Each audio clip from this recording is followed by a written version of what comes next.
ครับขณะนี้เราได้นำทุกท่านมาถึงยังท่าอากาศยานนานาชาติดอนเมืองกรุงเทพมหานครเป็นที่เรียบร้อยแล้วครับขอความกรุณาท่านผู้มีเกียรติทุกท่านโปรดยังคงนั่งประจำที่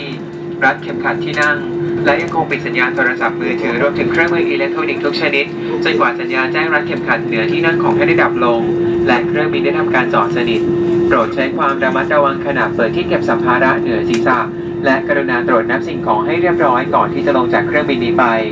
ในนามของสายการบินแอร์เอเชียกัปตันศิรภพนักบินผู้ช่วยกันตพลและพนักงานต้อนรับทุกคนขอขอบพระคุณท่านผู้มีเกียรติทุกท่านที่เลือกให้แอร์เอเชียร่วมเป็นส่วนหนึ่งของการเดินทางในวันนี้และระหวังเป็นอย่างยิ่งว่าจะได้มีโอกาสต้อนรับท่านอีกในเที่ยวบินต่อไป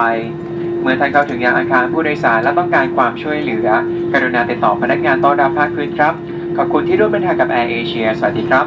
Ladies and gentlemen, we have landed at Don Mueang International Airport, Bangkok. For your safety, please remain seated and keep your seatbelt fastened. The usage of any electronic devices are not allowed until the fasten seatbelts are above your seat switch off and the aircraft comes to complete stop. You take care when opening the overhead compartments. Before leaving the aircraft, please check that you have your personal belongings and traveling document with you.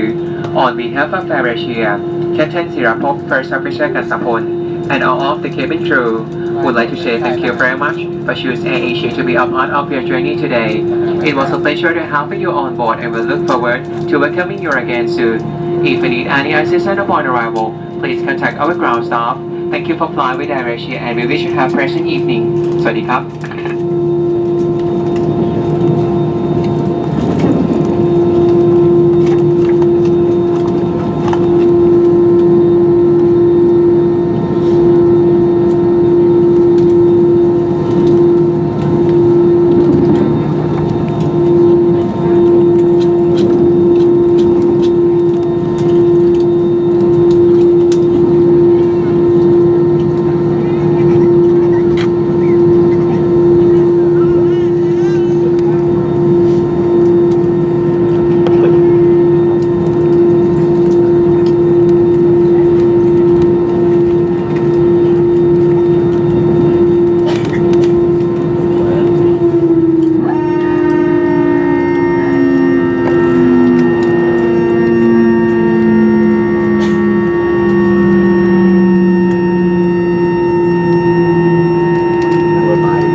Cross check